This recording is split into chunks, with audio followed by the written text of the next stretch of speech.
Good afternoon. Programming examples from 8051. 35th question. Write an ALP in 8051 along with its flowchart to arrange the given set of numbers in ascending order stored at 40H onwards. 8085-ലും സിയിലും ഒക്കെ നമ്മൾ ചെയ്തിട്ടുള്ള ഒരു പ്രോഗ്രാമാണ് ascending order, അതുപോലെ തന്നെ descending order. ഇവിടെ 40H എന്ന് പറഞ്ഞ മെമ്മറി ലൊക്കേഷൻ പറഞ്ഞിട്ടുണ്ട്. അതിലിരിക്കുന്ന നമ്പേഴ്സിനെ അസെൻഡിങ് ഓർഡറിൽ സോർട്ട് ചെയ്യുക. വലിയ നമ്പർ താഴേക്ക് വരണം.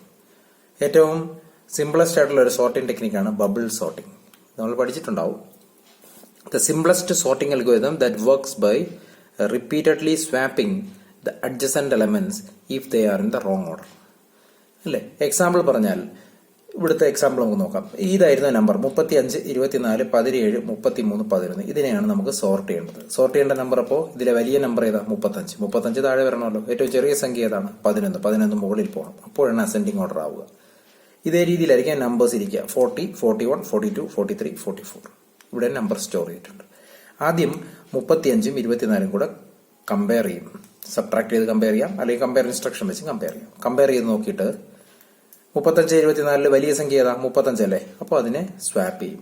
അപ്പോൾ 35, 24 മാത്രം ആദ്യം ചെയ്യും. അപ്പോൾ അതിനുശേഷം അതിന്റെ അടുത്ത ആ കമ്പാരിസൺ കഴിയുമ്പോൾ 24, 35 എന്ന് അതിനെ സ്വാപ്പ് ചെയ്യും. കാരണം വലിയ സംഖ്യ താഴെ വരും. അപ്പോൾ 24, 35, 17, 33, 11. പിന്നെ രണ്ടാമത്തെ കമ്പാരിസൺ 35ഉം 17ഉം കൂടി 24. അപ്പോൾ അവിടെയും സ്വാപ്പിംഗ് ആവശ്യമാണ്. സോ 24, 17, 35, 33, 11. പിന്നെ അടുത്ത കമ്പാരിസൺ എന്ന് പറയുന്നത് 35, 33 കൂടെ. അപ്പോൾ അവിടെയും സ്വാപ്പിംഗ് ആവശ്യമാണ്. കാരണം വലിയ സംഖ്യ താഴേക്ക് വരണം. 24, 17, 33, 35, 11. വീണ്ടും 35, 11 കൂടി. അപ്പോൾ 24, 17, 33, 11, 35.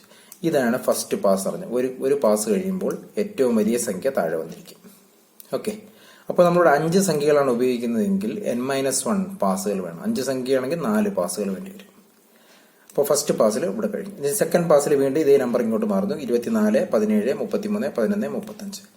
ഫസ്റ്റ് 24ഉം 17ഉം കൂടെ കമ്പയർ ചെയ്യും വീണ്ടും. അപ്പോൾ അതിൽ 17ഉം 24 അതവിടെ സ്വാപ്പിംഗ് ആവശ്യമാണ്. കാരണം 24ആണ് വലിയ സംഖ്യ. സോ 17 മുകളിലേക്ക്, 24 താഴേക്ക്. വീണ്ടും 24, 33 കൂടെ കമ്പയർ ചെയ്യുന്നു. 24, 33 കൂടെ കമ്പയർ ചെയ്യുമ്പോൾ വീണ്ടും അവിടെ സ്വാപ്പിംഗ് ആവശ്യമില്ല. No swap. കാരണം 33ആണ് വലുത്. സോ 17, 24, 33, 11, 35. പിന്നെ 33ഉം 11ഉം കൂടെ കമ്പയർ ചെയ്യും. 33ഉം 11ഉം കൂടെ കമ്പയർ ചെയ്യുമ്പോഴോ അവിടെ സ്വാപ്പിംഗ് ആവശ്യമാണ്. സോ 17, 24, 11, 33, 35. ഇതാണ് സെക്കൻഡ് പാസ് എന്ന് പറയുന്നത്. അതാണ് നമ്മൾ R7 ഇവിടെ 5 നമ്പർ ആയതുകൊണ്ട് ഇവിടെ R7 രജിസ്റ്റർ ഉപയോഗിച്ചിട്ടുണ്ട്. R7 4. അത് കഴിഞ്ഞ് R7 3 ആകുമ്പോഴത്തേക്ക് സെക്കൻഡ് പാസ് കഴിഞ്ഞിരിക്കും. ഇങ്ങനെയാണ് ബബിൾ സോർട്ടിംഗ് വർക്ക് ചെയ്യുന്നത്. അടുത്ത പാസിലോ അടുത്ത തേർഡ് പാസ് വരുമ്പോൾ 17, 24, 11, 33, 35 ആയിരിക്കുന്ന നമ്പർ ഈ രണ്ട് സംഖ്യകൾ കമ്പയർ ചെയ്യും. 17, 24 കൂടെ കമ്പയർ ചെയ്യും.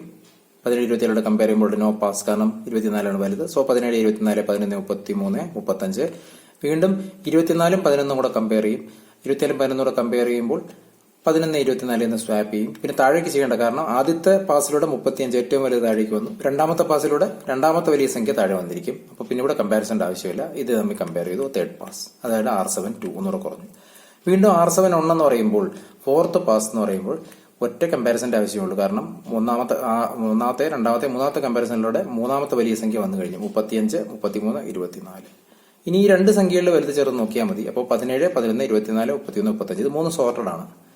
17ഉം 11ഉം കൂടെ കമ്പയർ ചെയ്യുന്നു. ഫസ്റ്റ് കമ്പാരിസൺ സ്വാപ്പ് ചെയ്തു. 11, 17, 24, 31, 35 ഇവിടെ കഴിഞ്ഞു.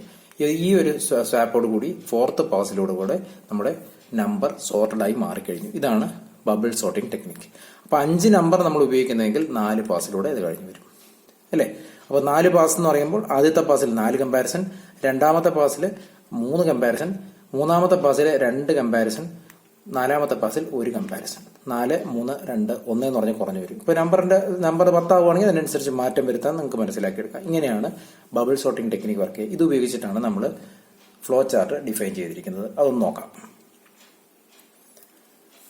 ഇവിടെ start load the starting memory location. എവിടെയാണ് പ്രോഗ്രാം ഡേറ്റ ഇരിക്കുന്നത് നോക്കണം. ഇവിടെ 40H ആണ്.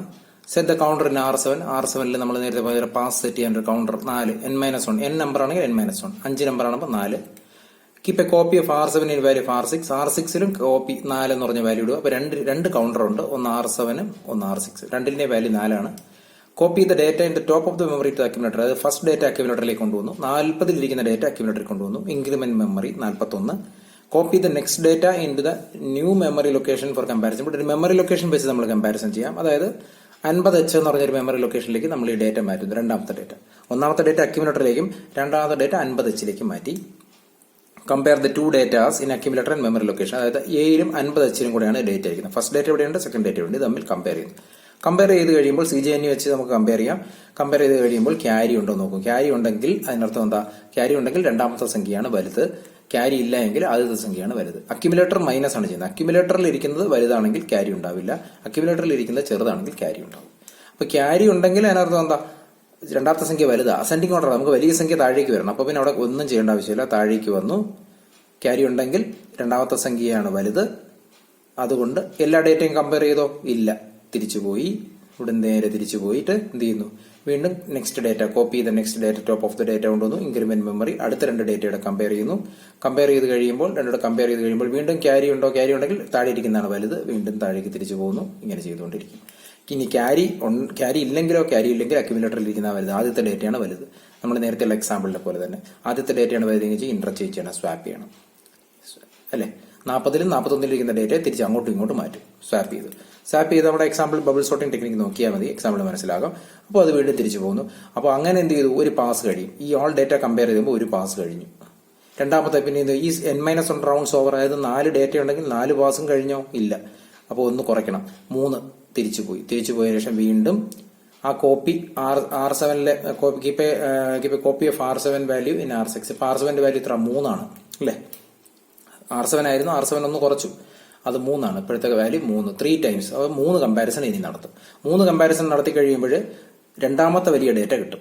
അത് കഴിയുമ്പോഴോ N-1 ആണ്. അപ്പൊ 4, 3, 2. ഇനി 2 പാസേ ഉള്ളൂ. അടുത്ത മൂന്നാമത്തെ പാസിന് വേണ്ടി തിരിച്ചു പോകും. അപ്പോഴെന്ത് ചെയ്യുന്നു, 2 കമ്പാരിസൺ. ഒന്നുകൂടെ കുറയത്തില്ലേ, ഒന്നുകൂടെ കുറഞ്ഞ ശേഷം 2 കമ്പാരിസൺ കഴിയുമ്പോൾ മൂന്നാമത്തെ വലിയ ഡേറ്റ വരും, പിന്നെ ഒരു കമ്പാരിസൺ. അപ്പോൾ 4ാമത്തെ പാസും കഴിയുമ്പോൾ 5 ഡേറ്റയും ഇവിടെ സോർട്ട് ചെയ്തിരിക്കും. ഇതാണ് നമ്മുടെ ഫ്ലോ ചാർട്ട്. ഇത് ഉപയോഗിച്ച് ആണ് നമ്മൾ പ്രോഗ്രാം എഴുതേണ്ടത്.